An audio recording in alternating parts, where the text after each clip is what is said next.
Mana shunday chiroyli, o'ziga xos bo'lgan diplomlar, esdalik sovg'alari, mana bu yerda kuboklar, nishonlar, barchasi bugun studiyamizni fayziga fayz qo'shib turgan navbatdagi mehmonlarimizni qo'lga kiritgan yutuqlari bu. Hozir bugun tashrif qilganlar kim ekan deb o'ylab turgan yurtdoshlarimizga bugungi mehmonlarimiz juda ham iqtidorli yoshlarimizdan, jajji qizaloqlarimiz bilan birgalikda Sharof Rashidov tumanidagi 8-sonli bolalar musiqa va san'at maktabi direktori Otamurod aka Xolmirzayev hamda ularning iqtidorli, ajoyib, go'zal o'quvchilari Izozaxon Abdunazarova hamda Oysha Bonu Tojiboyevalar bugun studiyamizda mehmon bo'lib turishibdi. Studiyamizda xush ko'rdik. Assalomu alaykum. Bugungi nima deydi? Nurafshon kunlar sizlarga, tonglar sizlarga muborak bo'lsin. Endi Otamurod bilan biz anchadan beri tanish edik. Men ochig'i bugun erta tongdan Otamurod bilan ko'rishaman deb o'ylaganim yo'q. Va albatta hozir mana bir mas'uliyatli sohada faoliyat olib borayotgan ekanlar. Men tanigan paytim Otamurod bilasiz, endi o'zlarini mana shunday ustozlik faoliyatlarini boshlayotgan paytlar edi. Xursandman ko'rib turganimda, mana shunday shogirdlarni o'sha yutuqlar bilan ko'rib turganimda xursandman. Va albatta mana bunaqangi shogirdlar tomonidan qo'lga kiritilgan yutuqlarni bir qanchasi meni stolimda turibdi mana bunday. Azizlar, 8-musiqa san'at maktabi haqida bilmaganlar uchun aytib o'tmoqchiman. Sharof Rashidov tumanidagi yagona musiqa va san'at maktabi, lekin Jizzaxda o'z nufuziga ega bo'lgan, juda ham o'sha tajribali ustozlarga boy, iqtidorli yoshlarni o'zida jamlagan va albatta sifatli o'sha san'atga bog'liq bo'lgan ta'limlarni beradigan ta'lim maskani hisoblanadi. Otamurod aka, kun xayrli bo'lsin deymiz yana bir karra. Kayfiyatlaringiz yaxshimi? Kunni yaxshi qarshi oldingizmi? Rahmat. Studiyamizda ko'rib turganimizdan xursandmiz. Bugun bir necha o'sha nishonlar, unvonlar, mana bu yerda diplomlar, statuetkalar barchasi bizni ko'zimizni yana ham quvnatyapti. Demakki, ayni maktabda jarayon juda ham qizg'in. Keling, dastavval suhbatimizni maktabdagi yangiliklar, yangi tanlovlar, yangi yutuqlar haqida boshlasak. Avvalambor assalomu alaykum. Shu fursatdan foydalanib, yurtimizda shukuh kezayotgan Ro'za Ramazon oylari bilan hammani tabriklayman. O'zim nomidan. Salomat bo'ling. Sizlarga ham. Maktabdagi jarayonlarga keladigan bo'lsak, men 2024-yil sentyabr oyidan boshlab shu rahbarlik lavozimiga ko'targanmiz. Undan oldin Zayndan aka yaxshi xabarlar bor. Jizzax davlat pedagogika universitetida faoliyatimni boshlaganman. Universitetda, undan oldin kollejda. Men san'at sohasida shu necha yillardan beri faoliyat yuritib kelamiz. U maktabda aytib o'tdilar, ancha taniqli sozanda cholg'uvchilar, qo'shiqchilar chiqqan. Misol uchun kecha yaqinda musiqali drama teatrida Boburxon doirachilar konserti bo'lib o'tdi. U yerda Sherzod, Bekzod ismli doirachilarimiz bor. Jizzaxdagi eng o'sha ilg'or kerak bo'lsa respublikada yuradigan doirachilar. Undan tashqari Bekzod Aliyev, keyin hozirda Javohir degan bir ukamiz bor. Bas gitarada katta san'atkorlarda sostavda yuradi. O'sha musiqa maktabimizdan chiqqan. Faxrlanadigan joyimiz. Bugungi kunda musiqa maktabimizda o'zini shaxsiy konkursi bor. An'ana tarzda 2 yildan bu yil 2-yil, o'tgan yili bir shunchaki emas, endi g'oya tug'ildi. Bolalar faqat bir yo'nalishda shug'ullanmasin yoki bo'lmasa qot qolmasin degan maqsadda Sozim sadosi degan konkursni targ'ib qilganmiz. Undan tashqari bir yo'nalishda edi. Endi bu yilgisi o'sha 144-sonli nizomimiz bor musiqa maktabini. 14 ta yo'nalishda bu yil boshlaganmiz. Xudo xohlasa, birinchi bosqichi mana tuman bosqichlari 14-fevral kuni o'tdi. Ikkinchi, ya'ni viloyat bosqichi, yakuniy bosqich 25-fevraldan 28-fevralgacha bo'lib o'tadi. Unda shu o'quvchilarimiz butun 15 ta musiqa maktabimiz bo'lsa, viloyatda barchalari qatnashadi 14 ta yo'nalishda. Bu yerdagi ikkita o'quvchimiz bular respublika tanlovlarida nufuzli o'rinlarni egallashgan. Ana endi shogirdlikni to'xtatsak bo'ladi. Birinchi bu tarafdagi o'quvchimiz Izozaxon estrada xonandaligidan ustozlari Abdi va Umida. Bu kishi yanvar oyida o'tgan New Start respublika yangi yulduzlar ko'rik tanlovida nufuzli o'rinda olib kelgan. O'sha o'zlarining chiqishida minglab o'sha respublikadan kelgan o'quvchilar ichida faxrli ikkinchi o'rinda olgan. Ikkinchi o'quvchimiz juda ham kamgap, og'ir bosiqqina qizimiz Tojiboyeva Osha, ustozi Mamidova Gulasal. Bu kishini yo'nalishi nima desak bo'ladi, noyob yo'nalish, ya'ni respublikada ham kamdan kam ishlatiladigan yo'nalish, ya'ni gobelin va amaliy san'at. Bu qizimiz yaqinda bo'lib o'tgan Ranglar sehri degan tanlovda, respublika ko'rik tanlovida o'zini o'sha to'qigan asarlari bilan qatnashgan va Grand Prix sohibi bo'lgan. Demak, mana bu qizimizniki, to'g'ri? Ha, bu qizimizniki. Narigi ko'bigimiz bu respublikada Grand Prix olgan bir ustoziniki. Mamidova Gulasal ba'zi bir sabablarga ko'ra kelolmadi.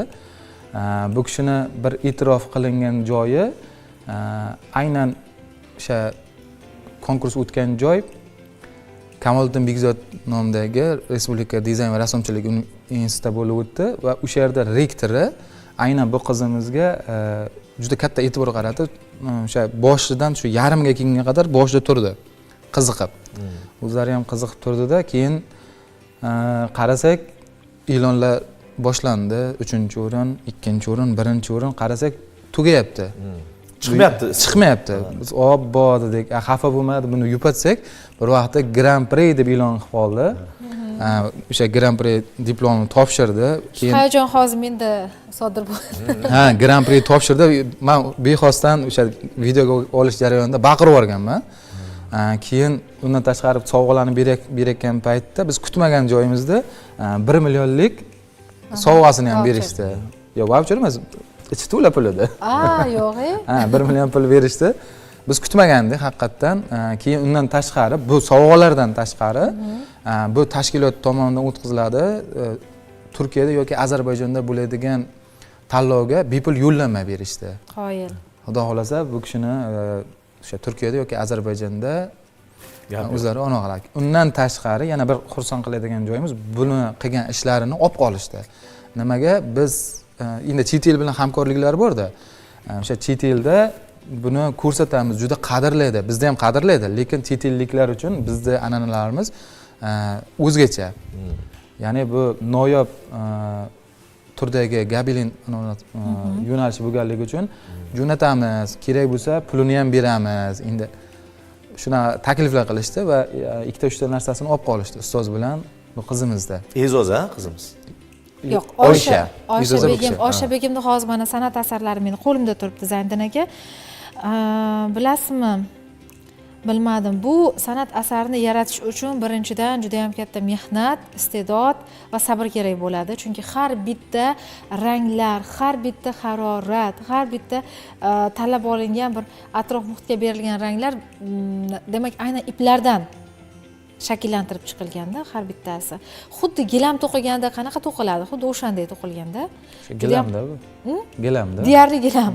Asar o'sha san'at asarlari orasida bilamiz, juda ham ko'plab o'sha gilamlarni oldinlar devorlarga ilib qo'yilardi-ku. Bugungi kunda ham aynan suratlarini men chizib ishlaydigan rassomlarimizga hurmat saqlagan holatda aytmoqchiman. Endi chizish uchun bilamiz, o'ziga yarasha uni ham mashaqqati bor, lekin buni endi o'sha narsani chiqarib berish, chizish orqali emas, o'sha iplar orqali, to'qish orqali chiqarib berish, u bilmadim, juda ham qiyin vazifa, juda ham qiyin.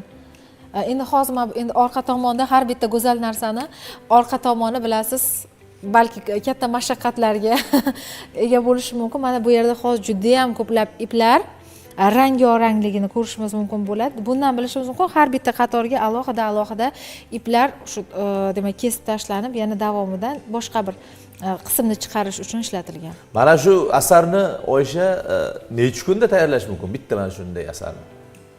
Qancha vaqt ketadi? Kamida 1 oy yoki 1 oy. 1,5 oy.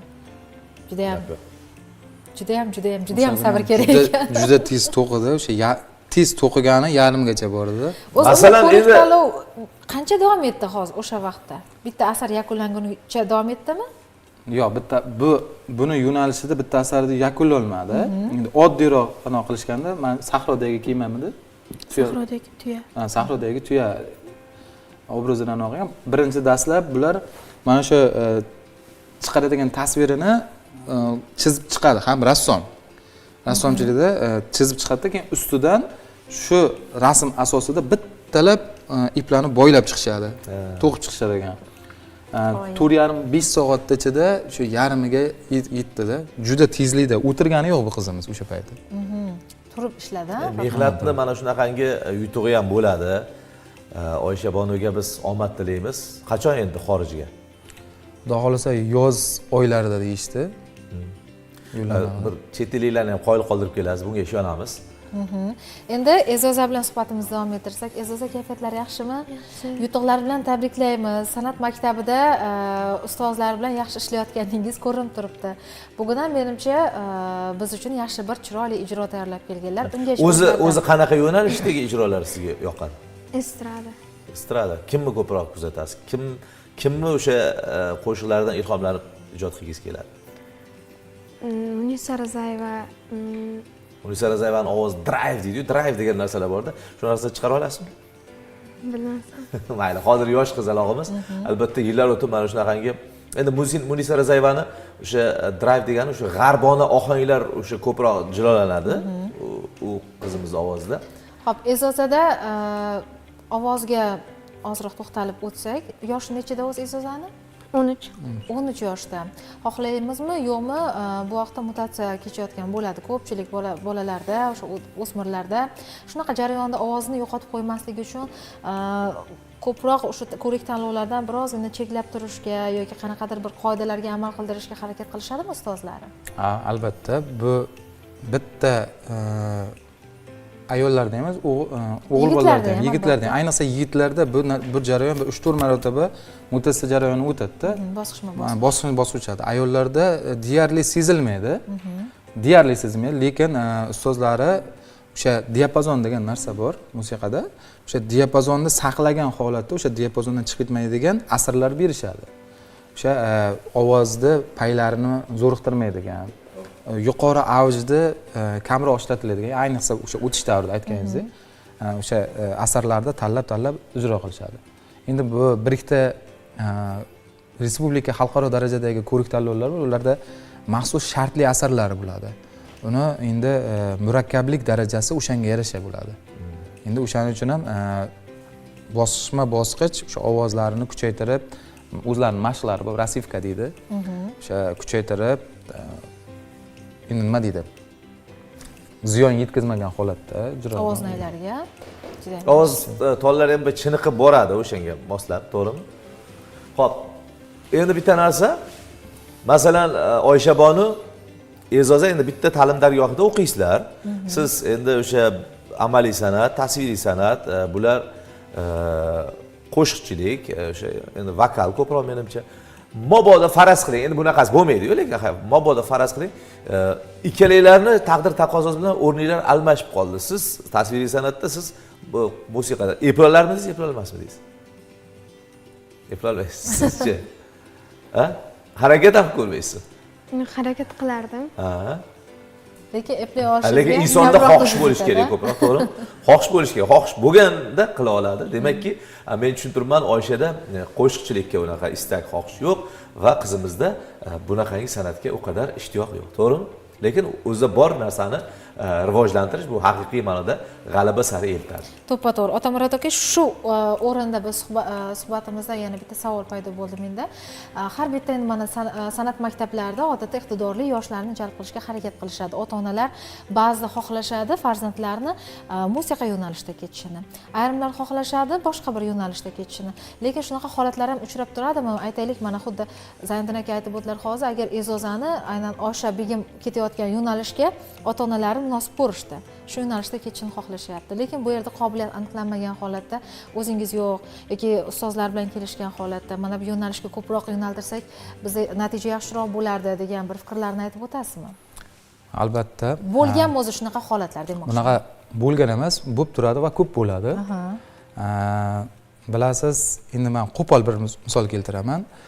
Misol uchun ota-onalar yoshligida erisha olmagan narsasini farzandida ko'rgisi keladi-da. Men deydi, misol shaxmatchi bo'lgim keladi, shaxmatchi bo'lsin. Bokschi bo'lgim keladi, boshqa musiqachi. Endi qondan o'tmasa yoki avlodida ma'lum bir genda shu qobiliyat bo'lmasa qiyin. san'at sohasida bilasiz temirdan chiyim bo'lishi kerak deydi, toshni yemiradigan 1% qobiliyat, 99% mehnat. Bitta bloger yigitimiz bor. Agar ko'rgan bo'lsangiz, musiqa sohasini juda yaxshi yoritib borishadi. O'shanda bir gapi borda. Musiqa sohasini, umuman san'at sohasini yengil, oson deydiganlarga mani gapim deydi. Ya'ni nimaga? 5 yil, 7 yil musiqa maktab, 3 yil musiqa kolleji, 4 yil yana oliy dargohda o'tab chiqqandan so'ng ham, bola ma'lumot bo'lgan bo'lsa, sportchilarda ham, musiqachilarda bitta narsa bor, bir kun mashq qilmasa, o'sha 10 kunlik mashq anosini yo'qotadi. Qobiliyatini yo'qotadi. U doimiy mashqda bo'lib turish kerak.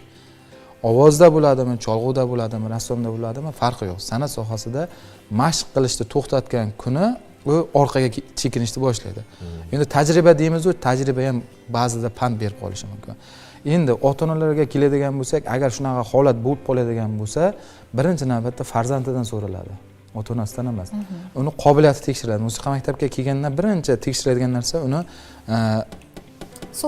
sulhi, ya'ni ritmik anosini tekshiramiz, undan keyin sulhga o'tamiz. Ya'ni teskari qo'yib qo'yib nota beramiz, uni cholishini va barmoqlari tekshiriladi.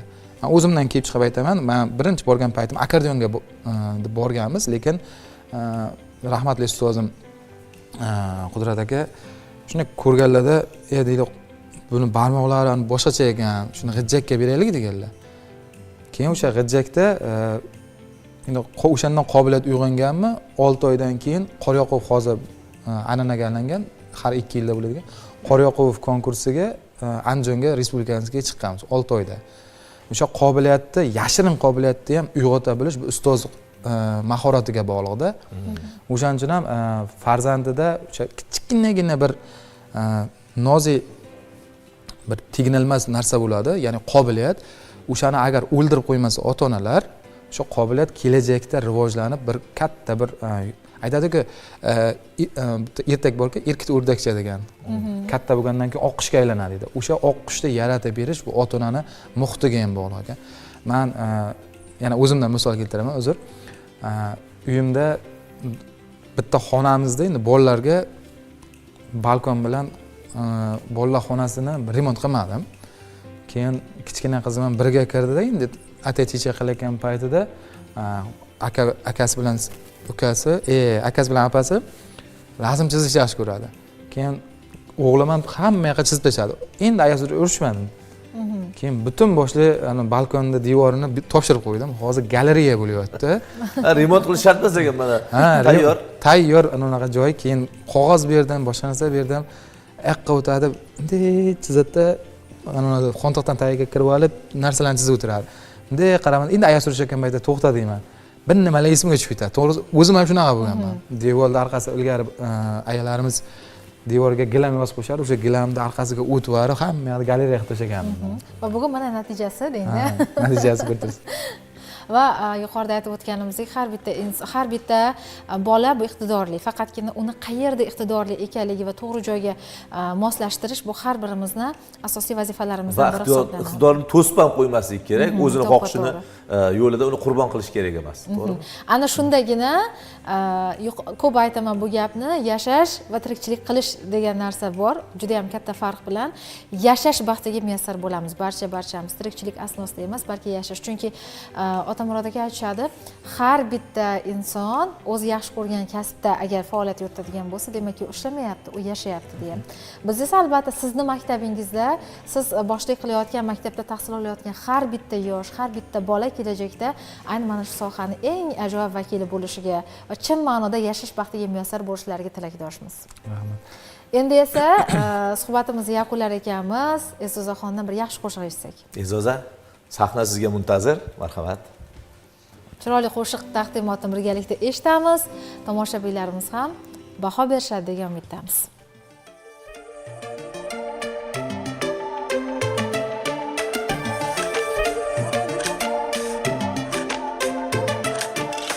Полевых цветов веночек, в утренней росе цветок. Соловья запев, свисточек, сок, березовый глоток. Тишины послушать волю по тропинке в лес густой. Поболтать с березкой вдоволь про него и про любовь. Матушка земля, белая березонька, для меня святая Русь, для других занозонька.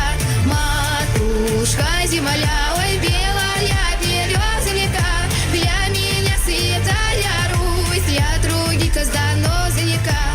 Сколько мне еще годочков у кукушки поспрашать, про любовь свою девичью на ромашке погадать. Ключевой воды студеной в сотах срежь ванетку, в чистом поле темной ночью небе звездном утону. Матушка земля, белая березонька, для меня святая Русь, для других занозонька. Матушка земля, ой, белая березонька, для меня святая Русь, для других занозонька.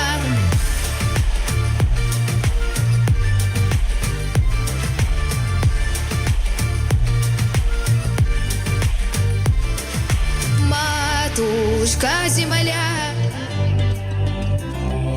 для меня святая Русь.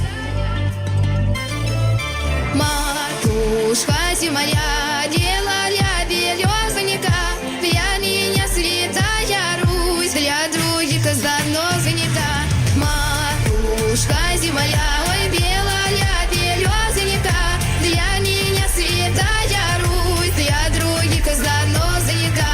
Матушка земля, ой, белая березонька, для меня святая Русь, для других занозонька.